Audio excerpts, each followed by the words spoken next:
Hi everyone, welcome back. Today's video is in regards to our current pregnancy. I am currently 5 weeks and 2 days pregnant with our third baby. So we are super excited about that for so many reasons. One being that we tried so long. But we are super excited about that. This video, I want to kind of talk about our fertility treatments, how long it took us, kind of an overview of everything, how far along we are, my symptoms, and how we revealed to our families. So that's what's going to be included today. So our youngest son is 3.5 years old, and it took us 18 months to get pregnant with him. So it wasn't like one of those, bam, we were pregnant. It did take us 1.5 years. We were actually having blood tests done, and we're getting ready to start fertility medications when we found out we were pregnant with him. So we didn't have to do fertility at the time with him. I had a very healthy pregnancy. Super thankful for that. And he was born on October 31st, 2015. At first, we said when he's about a year, we kind of want to start trying. But he was a really difficult baby, and we kind of put it off a little bit longer. But about 2 years ago, I had a doctor's appointment. I was just having a lot of pain. I was becoming really irregular. I needed a checkup, that sort of thing. So I went to my regular OBGYN. He no longer delivers babies, so I'm super sad about that. But I said, you know, we do want to start a family. That's kind of where we were at. Well, at the time, they actually diagnosed me with PCOS. It's a hormone condition. They don't really know what causes it. During my first pregnancy, I was diagnosed as insulin resistant, which is a symptom of PCOS, but they never fully diagnosed me. They never said, hey, you know, you have PCOS. But when I saw him, I had labs done and things like that, and they said, you have PCOS. He actually, since he did not do the OB portion, he said, you know, you may want to try. If it doesn't work, get into seeing OB quickly. So that's what we did. And he actually referred me to someone else.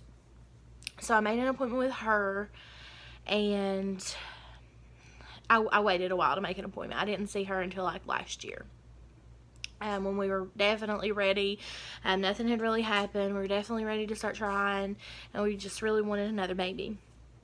And I saw her probably, I think, in June, so it's been about a year.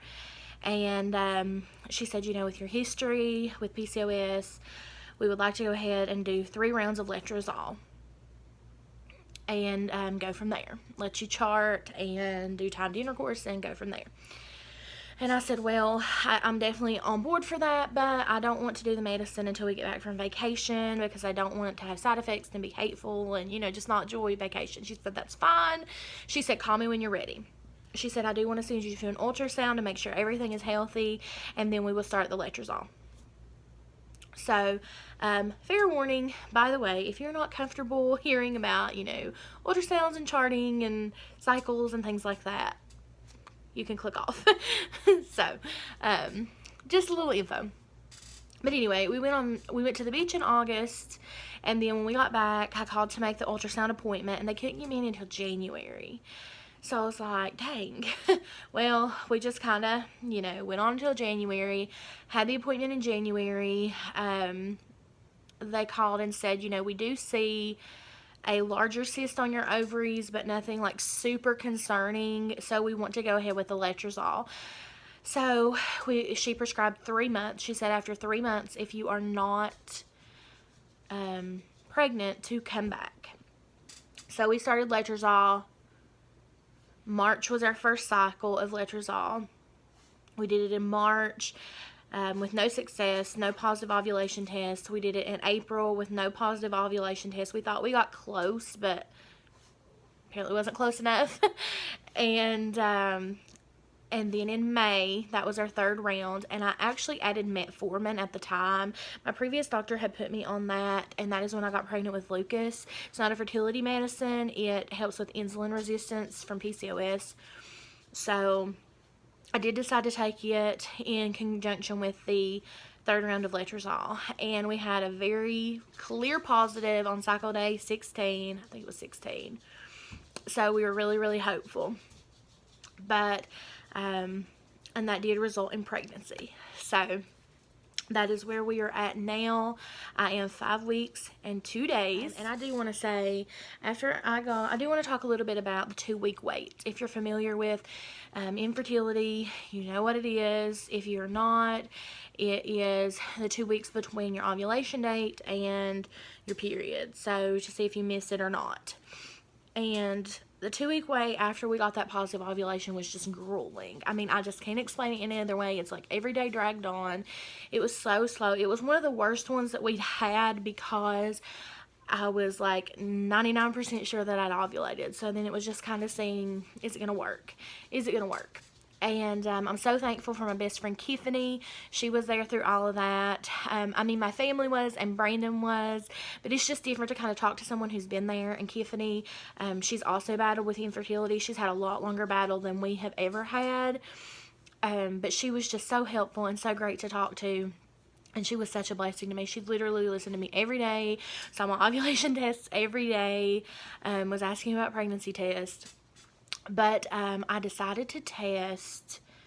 I took my first test on 9-DPO, which is super early. Most people are not going to get a positive at that time. I took it with a first response, and I got a negative, a clear negative.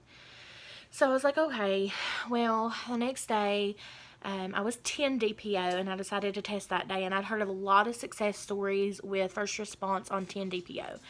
And I took it, and it was a total negative. And I will say, I was just totally bummed. I mean, even though it was still like 5 days before I missed my period or 4 days before I missed my period, I was just bummed. I mean, I just kind of felt like I was out for that month. It didn't work. We were going to have to see other options. So I was just really bummed about that. Well, that evening I was watching like some YouTube videos on fertility and things like that. And I decided just randomly about 3 or 4 that evening to go take one of the cheap pregnancy tests that I had. I use like the Amazon cheapies because we bought them in a kit with the ovulation. I decided, well, I'm just going to try one. I know they're not as sensitive. I know I was negative this morning, so it's going to be negative. And I tested, and it was like the faintest line ever. I was like, whoa. So I had one more first response, and I took it, and it was like the faintest little line ever, but it was there. And I was so excited. I mean, that was just so great.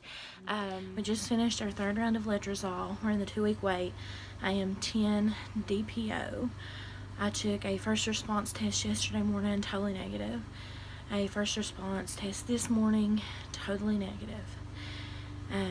Just on a whim, I have one more first response, and then I have a bunch of like the Amazon cheapies because we tracked ovulation. And guys, I think I see a line.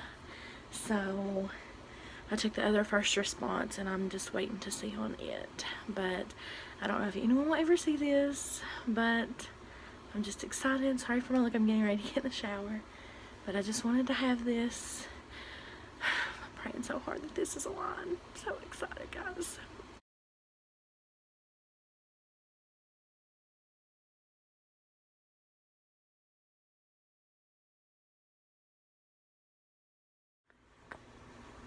So this weekend is Father's Day. So I'm gonna go to Walmart and pick up some more of these tests and keep testing. But I'm hoping it will work out to be able to tell Brandon for Father's Day. I'm so excited. I never tested that early with Lucas. With Lucas, I actually did not test until I was 2 weeks late because I had made a rule for myself. I would never test until I was 2 weeks late because I'd had so many negatives. But this time, I just had to know. I could not wait until I missed that. So at 10-DPO in the evening, I got a positive. Now, we were actually in Bible school that week, and I knew how I wanted to tell Brandon.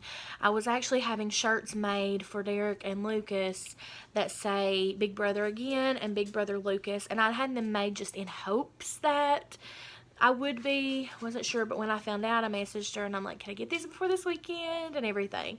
But I didn't want to tell him until I had those shirts. But I was dying to tell Tiffany. I didn't want to tell her before I told Brandon, but I was dying to tell her because she'd just been there and listened to everything. So that night, let me see, that was, I can't remember if I got to talk to her that night. I think I did. Yes. I was trying to pull her to the side, which was really hard when you're there with, 100 people. I was trying to pull her to the side to tell her, and I could never get her away. Well, finally, at the very end, I sent Brandon to go get me a drink, and then I pulled Tiffany to the side, and I was like, look, and just popped the picture in her face, and she was like, oh my God, and that was it. So I had to talk to her, like, online and everything because I was hiding it. But that was on Tuesday, and then I got the shirts on Thursday, and it was actually Father's Day weekend. I was going to keep them and give them to him on like Saturday, but I was just too anxious. So I picked them up, I threw them in a bag. We were late for Bible school, and I came home. He got home from work. He was in the shower. We were already late for Bible school, so I was like, what the heck? I'm going to go ahead and give it to him. I was like, honey, I got your Father's Day present in early. You want to open it? So he did, and he was excited. I have a video of that will be included. So that's how I revealed to him. We are on the way to Bible school. We are super late on the way to Bible school. Open that one first. Big brother. Are you? Yep. Really? Pregnant. Yep. All right, buddy. You gonna be a big bubby? Super early. 4 weeks. Give me 5. Yeah. Show me his shirt. Lukey is gonna be a big bubby. A lot of people ask me, what were your symptoms? What are your symptoms? How did you know to test and everything? And I'll be honest, it was kind of like normal PMS symptoms. Sore, fatigue. The only ones that kind of tipped me in the direction of maybe I had a really relentless headache from 5 or 6 days past ovulation. I had this just intense headache. It would not go away with medication, and then I stopped taking medication because it wasn't helping it, and I didn't want to hurt the baby if I was pregnant. I had that really intense headache. Nothing helped it. I would wake up with it. I would go to bed with it. I had it for days. I had it like a week straight. It was just a terrible headache. And usually, I have headaches, but I don't usually have it to where they don't break. But I had that really terrible headache, and then I had a really terrible backache. And ever since I had Luke, I have a really bad lower back, just kind of especially the epidural area. But it was like breaking. That early, it felt like my back was just going to break in two. So those were the only 2 symptoms that were really kind of like, well, maybe I am. So I'm kind of looking at a list to see what exactly I have. And I didn't keep track of, my symptoms at week 1 and week 2, week 3, whatever. But those were my big symptoms, the relentless headache and then the backache. Those were the giveaways. And then after I tested positive, I was super emotional, and I am still super emotional. The headaches have gone away. The backache is there. It's worse some days than others. I'm starting to get a little bit of nausea. Not a lot, but usually when I wake up. Today I was really sick around lunch. Usually I'm sick around dinner time, and it will wake me up in the middle of the night. So those are kind of my times. Just kind of waves of nausea. So we'll see if that gets any worse, because I'm super, super early. And I know a lot of people are like, you can't really have symptoms that early. Guys, you can. You just can. It's a chemical change in your body. You're growing a little baby in there. So you can definitely have changes. But that is kind of an overview of our meds, our 2-week wait, my symptoms. People will say, well, how did you know? I did not. Honestly, after I got that negative on 10-DPO, I was like, we're out. It's not happening. And I think when you're trying, you're hyper aware of all of your symptoms. So it's like a day when I just feel, irritability too. I've been extra irritable. But on days when I just feel extra irritable, I'm like, maybe I am. Or days, when your back hurts a little more, you're like, maybe I am. But, I have bad days when I just hurt. So, I mean, there wasn't anything like super indicative of being pregnant, and I did find out so early too, so that was good. Another thing that I do want to say, I did go have a blood test at 14 DPO. Well, actually, wait. I called my doctor at, I think, 12 DPO and said, you know, hey, I have a positive test. What do I do from here? And they said, we want you to come in and confirm HCG. You can come in the morning. Well, my doctor is 2 hours away, or I'm sorry, an hour away, and I couldn't just sneak off and nobody noticed because nobody knew. So I was like, well, I'll just wait and go next week. And I just hated waiting. I just really wanted a little more certainty. So on Saturday, which was 14 DPO, I decided to go to the hospital and pay to have my HCG, my blood drawn and HCG checked. And my level was 107. So that came back good right at 4 weeks pregnant. So that was a blessing. Made me feel a little more rest assured. And then that evening is when we chose to announce to our families, which you will see videos of here in a moment. And then I did go for a blood draw. I was going to go Monday, and they never could get the lab work faxed over to our local hospital, so I just went Tuesday morning for a blood draw. So 3 days later, and my HCG was 353.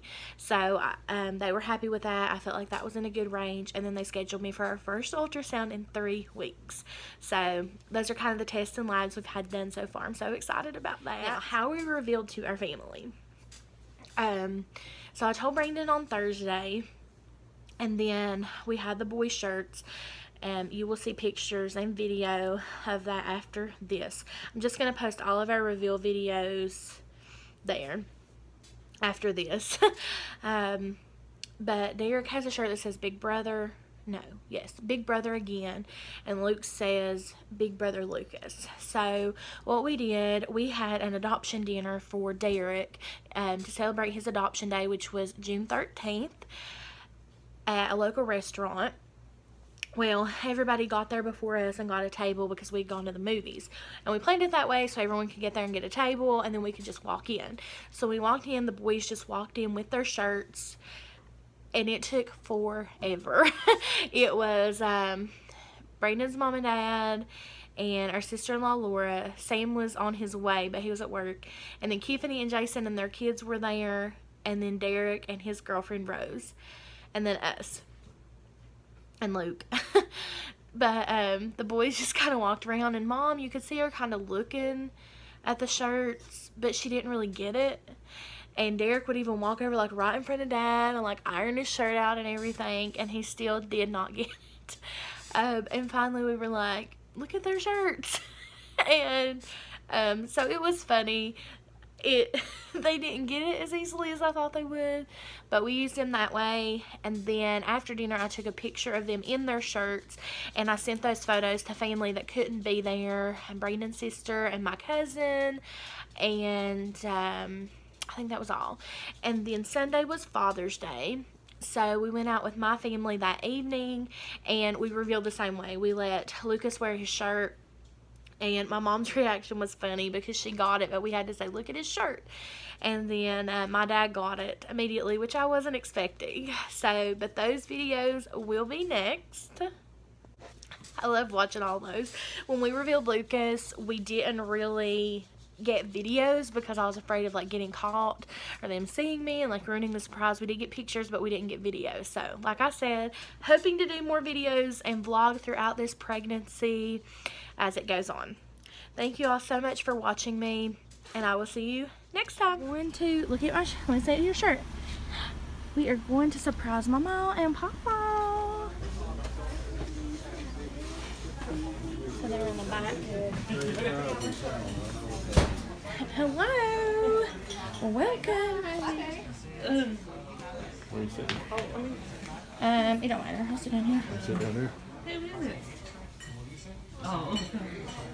You're not going to go down here? Go sit with Papa. Oh, well. Okay, we can do that. Okay, come on.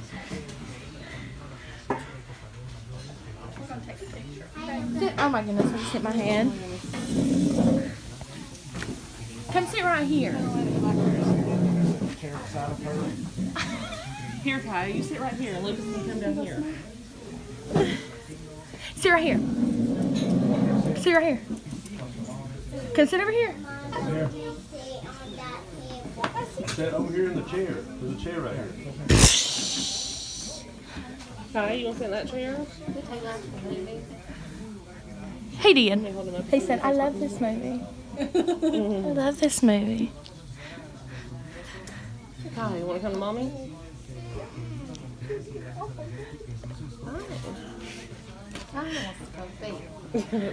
She is so... Huh? Me and you. Who? Oh, I was like, who's sitting there? A dog movie. A dog movie? Was it good? Again? Right, look, shirt. Oh, you're pregnant.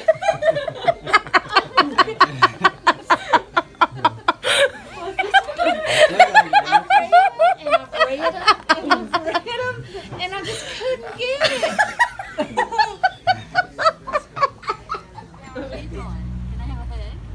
Oh, you got your hair cut, didn't you? You look so pretty. What you been into? Can I have sugar? Oh, They like his outfit. Big.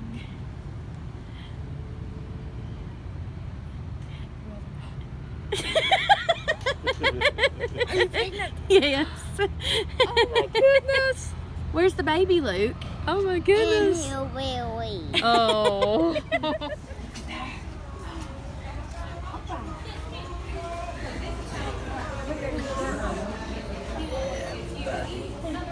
you know what that says? You know what that says? You know what that means? You know what that means? He's gonna be a big brother. Yep. Well, that's good.